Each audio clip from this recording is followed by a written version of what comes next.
अंधी का बेटा, दिल को छू लेने वाली कहानी। एक कस्बे में एक विधवा अंधी औरत रहती थी।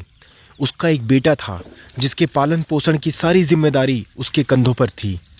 वह अपने बेटे को पढ़ा लिखा कर एक बहुत बड़ा आदमी बनाना चाहती थी। इसीलिए उसने उसका दाखिला कस्बे के सबसे अच्छे स्कूल में किया। वह दिन रात मेहनत करती ताकि बेटे की स्कूल की फीस दे सके। लड़के के स्कूल के बच्चे उसकी माँ के बारे में जानते थे। वे सब उसे अंधी का बेटा कहकर चिढ़ाते थे। लड़का इससे बहुत परेशान था।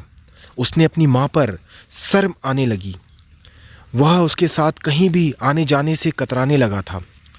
जब लड़का बड़ा हुआ तो उसकी शहर में अच्छी नौकरी लग गई। उसने अपनी माँ से वादा किया कि शहर में मकान लेकर वह उसे लेने आएगा, लेकिन वह शहर गया तो फिर लौट कर वापस नहीं आया। उसकी अंधी माँ उसका इंतज़ार करती रह गई। कई दिन बीत गए, लड़के की कोई खबर नहीं आई। कई महीने बीत गए, लड़के की कोई खबर नहीं आई। अंधी औरत एक दिन उससे रहा नहीं गया और वह बेटे से मिलने शहर पहुंच गई। पूछते पूछते वह बेटे के ऑफिस पहुंची। वहां सिक्योरिटी गार्ड ने उसे रोक दिया। अंधी औरत ने गार्ड को अपने बेटे का नाम बताया और बोली कि उससे जाकर कह दो कि गांव से कोई मिलने आया है।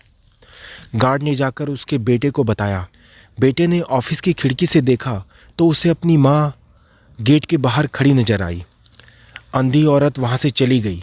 शाम को वह लड़का ऑफिस से घर जाने के लिए निकला। रास्ते में एक जगह काफ़ी भीड़ जमा थी। वह अपनी गाड़ी रोककर भीड़ के पास पहुंचा तो बीच सड़क में अपनी माँ को मरा पाया।